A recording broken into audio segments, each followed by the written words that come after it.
नमस्कार सर्वांना। बघा, आपण आजपर्यंत जपानीजमध्ये 5 ते 6 भाग आपले झालेले आहेत। आता जे झालेले आहेत त्याचा जो सराव आपण पुन्हा एकदा रिपीट घेणार आहोत। तर बघा, मी तुम्हाला मराठीमध्ये सांगणार आहे, त्याचं भाषांतर तुम्हाला जपानीजमध्ये सांगायचं आहे। तयार आहात सर्वजण? ओके। नमस्कार। तू कसा आहेस? धन्यवाद।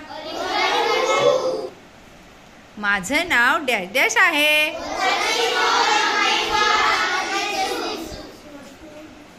कृपया माफ करा।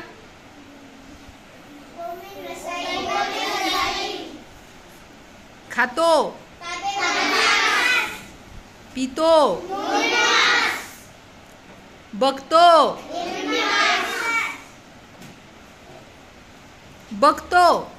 मिमास, ऐकतो,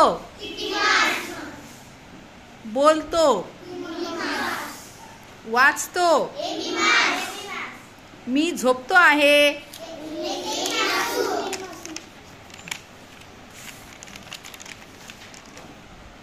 शुभ सकाळ, शुभ रात्री।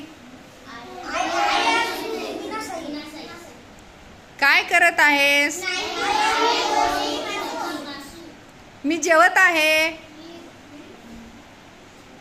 शोकोजी शितेई मासू का? हां, मी झोपतो आहे। Very good. तर बघा, असे जे अनेक वाक्य आपण दररोज घेतो ते रोजच्या रोज आपल्याला 5-5 जर वाक्य केले तर आपण सहजपणे जपानीज भाषा बोलू शकतो। आलं लक्षात? ओके।